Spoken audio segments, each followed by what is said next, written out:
relationship, but the children are in danger, and, and the wife feels that she loves her husband, but she's got her children in danger. So what does she do? You know. But when I was talking about conflict, like if you are having an argument and verbal, verbal, or there's a lot of arguing in the house, and you know I've come across people say this is not healthy for the children, so I should leave. But there's a flip side to that, which I think people often forget. As much as you can show or the kids witness arguing and discourse and that sort of thing in that light, there's a flip side to it. You have to show them how you reconcile and how you make back up and how you forgive exactly. Because a lot of the times parents argue in front of them, but they fix behind closed doors. So children never get. They still sleep with the idea that they're still in a problem. They don't see the never resolution. seen the solution. Yeah, they probably just think both of them just accept this. This is how they are. You know what I mean? Totally. But that's not really what happened behind closed doors. So children don't get to witness now the reconciliation of how they make back, how they forgive each other, how they say they're sorry. That's a really important part. And it's also important for the couple to reconcile and to make those bridge that make that bridge again, because it can be left open, it can be left undiscussed, it can be left like, oh well, we'll just get on with it and we'll just shove it under the mat, and months go by and years go by, and all of a sudden when it comes to the smallest thing,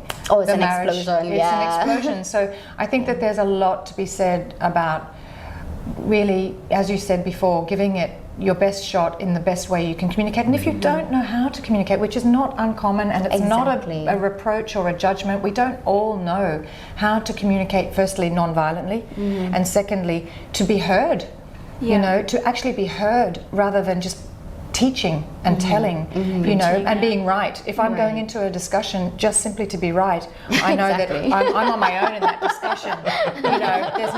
There's no possibility of any. But I think maybe just declare that up front. I'm like, listen, no matter what you say, I'm going to be right. Let's start off with that. It's me or the highway? Or the highway. My way or the highway. My way or the highway.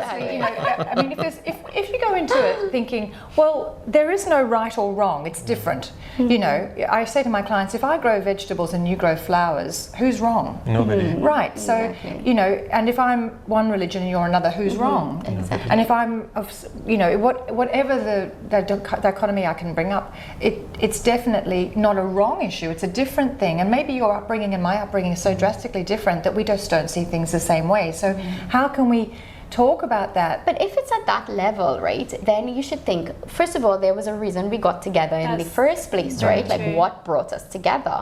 So I know life is full of ups and downs, right? Personally, in our marriage, in our relationships, So if it's a case like that where there's no violence, there's no anything, we just can't seem to get along. What do they call it? What? Or we grow apart. There's a term in law that they use. I forgot actually. Irreconcilable.